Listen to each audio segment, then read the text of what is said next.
مرحبا بكم مجددا على قناة شيواتبة الأندلس. اليوم غادي نخليكم ما غادي تفكروش نهائيا أنكم توجهوا المخابز باش تشريو لي شنيك. كنقترح لكم اليوم طريقة سهلة باش غادي تصوبوا لي شنيك في الديور ديالكم، وغادي تقدموهم للعائلة والأصدقاء ولوليداتكم وانتم مفتخرين بالنتيجة اللي غادي تحصلوا عليها. كنتمنى انني نكون شهيتكم، ان التصويرات اللي دايزين قدامكم يكونوا شهاوكم باش تبقاو معايا باش نشوفوا المقادير وطريقه التحضير.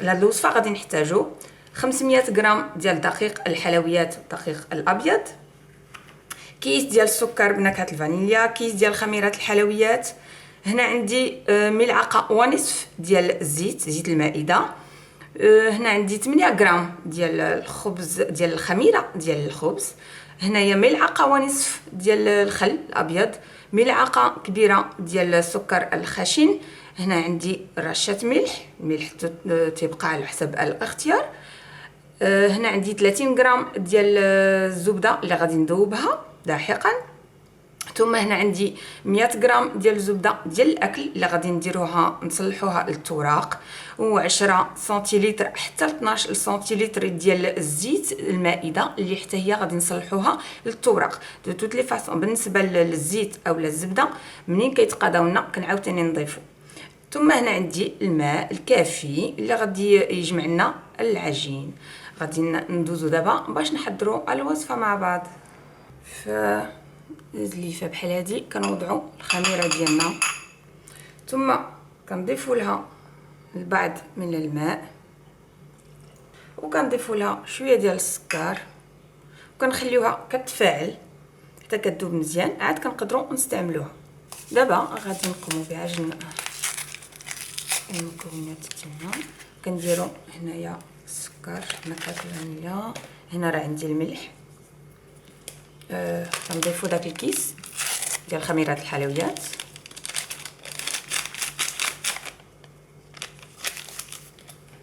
ثم كنضيفوا هنايا الزيت، السكر اللي بقى لنا، الخل، كنضيف الزبده اللي ذوبت،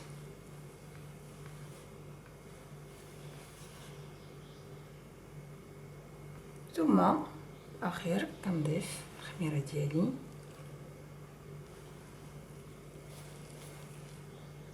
وبطبيعه الحال هادشي كله كنجمعوه بالماء كافي اللي غيجمع لنا العجين. تنضيفوا الماء بالتدريج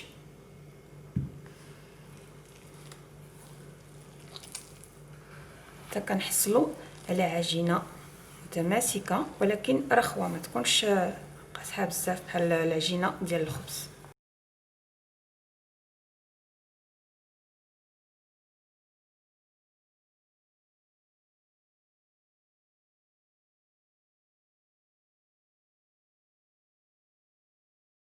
العجين ديالنا جمعات، هانتوما شوفوها كي كتكون رخوه بحال العجينه ديال الرغايف. دابا غادي ناخذوها وغادي نقسموها لكبيرات، غادي ندهنوا يدينا بالزيت،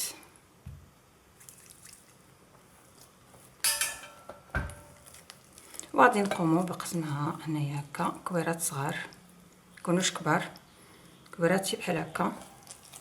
غادي نبقى مستمره بنفس الطريقه حتى نكمل تكوير هاد الكميه كلها اللي عندي ديال العجين، ونتلاقاو بعد ذلك. الكويرات ديالنا اصبحت جاهزه، دهنتها بشويه ديال الزيت، غندير عليها بلاستيك غذائي وغادي نخليها ترتاح لمده 15 دقيقه تقريبا. كويرات العجين ديالنا من بعد ما ارتاحوا تيوليو تيعطيونا الطوع باش نقدروا اننا نمددوهم هنايا على طاوله العمل. كناخذ شويه ديال الزيت كنديرو هنايا، كنسرح مزيان بحال اللي كنخدموا العجينه ديال الرغايف. شفتوا كيفاش كما كترتاح، كتعطينا اننا نسرحوها، ما كتقطعش كتجي مزيانه. كنمشيو لهاد الوسط حتى هو كنحلوه هكا مزيان، كنورقوه. كل ما ورقنا هاد العجين ديالنا كل ما كتجي مزيانه. دابا غادي ناخذوا داك الزبده اللي بحراره المطبخ، غادي نقبط. هانتوما شفتوها كيفاش سهله. وهنايا كتكمن السر ديال انه داك المورقات ديالنا كيجيو دايرين تيشبهوا المورقات اللي كنديروهم بالعجين المورق بطريقه احترافيه. هنايا يديروا زبده، كونوا كرماء مع الزبده لانه النتيجه في التالي كتكون هائله. دونك كنقبطوا حتى هاد البليسات هادو كنديروا فيهم الزبده اكزاكتومون بحال اللي كنا درت معكم المورقات المالحه، نفس الطريقه. هنا كذلك باش من بعد كيطيب هادشي كيكون داك الوريقات كيتحلوا اثناء الطهي. وبطبيعه الحال الزبده كتعطي مذاق هائل لاي حاجه درناها فيها. دونك هاد الظرف الاول ها هو دا تصاوب. غادي ندوزو للثاني. هنايا نفس الشيء، غادي نخدمو بنفس الطريقه. غادي نوضع الزيت هنا،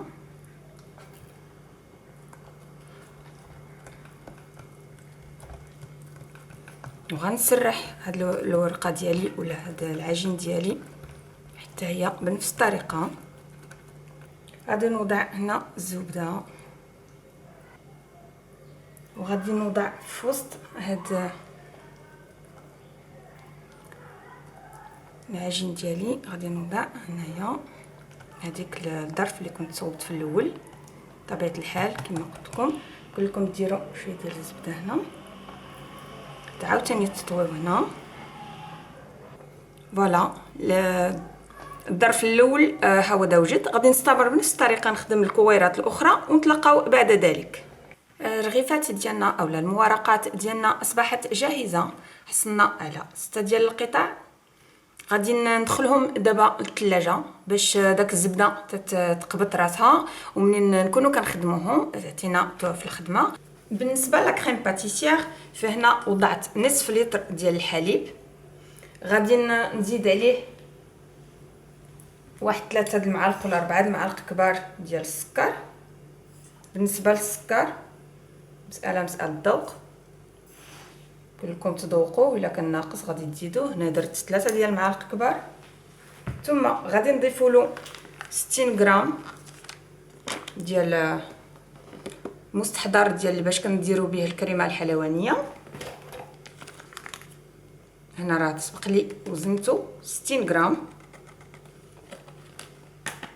ثم هنا غادي نضيف كيس ديال السكر بنكهه المزهر. يمكن لكم الا ما توفر لكمش ديروا غير كيس ديال السكر بنكهه الفانيليا.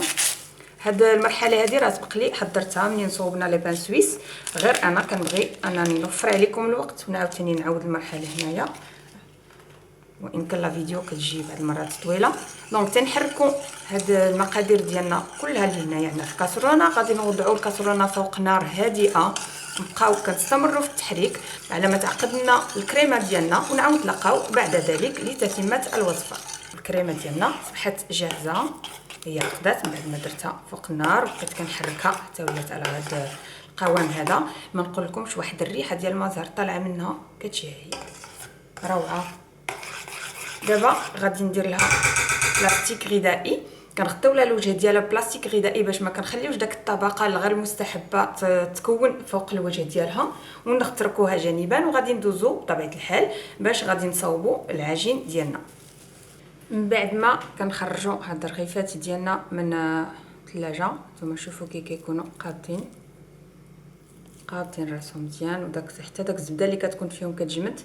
دابا غادي ناخذوهم وغادي نخدموهم. كنوضعوا هنا شويه ديال الزيت، كنقوموا بتبسيط العجين برفق. وكل ما كان الزبده اللي داخل جامده مزيان، كل ما العمل كيجي سهل. كنبقى نبسط العجين ديالي على هاد الطريقه هادي حتى كنحصل على مستطيل. غادي ندوز باش نوضع كميه ديال لا كريم باتيسير اللي بطبيعه الحال صوبناها غطيناها كما قلت لكم وخليناها كتبرد، لانه الا حطيناها فوق العجين وهي سخونه غادي تفسدوا لنا وغتقطعوا. بالنسبه للكميه ديال لا كريم باتيسير اللي كنوضعوا مساله الذوق، يمكن لكم تغلظوا الطبقه ترقوها ديروا اللي بغيتيو على حساب الذوق ديالكم. يمكن لكم بطبيعه الحال الا بغيتيو تربحوا الوقت ديروا لا كريم باتيسير ديالكم في لا بوشادوي وتدوزوا قضبان. دابا العجين ديالنا سرحنا فوق من هذاك لا كريم باتيسير، كنحاولوا اننا نوصلوها لهنا باش كتجينا لي شناك ديالنا مشبعين بلا كريم. دابا كنقترح عليكم انكم توضعوا فيها شويه ديال هاد الفواكه المعسله، وهادو براسهم مساله الذوق. اللي ما كتعجبوش الفواكه المعسله ما يديرهاش، يدير في عوضها اما الشكلاط حبيبات. انا غادي ندير هذاك الشيء كله، غادي ندير الشكلاط حبيبات وغادي ندير الزبيب غادي نزيدو باش كيجيو لي شناك ديالنا غانيين مزيانين تيعجبونا. غادي نضيفو هنا شويه الزبيب، كلكم تقتصروا على الزبيب وحبيبات الشكلاط اللي ما كتعجبكمش الفواكه المعسله. ودابا غادي نقوم بلف العجين ديالي على بعضها.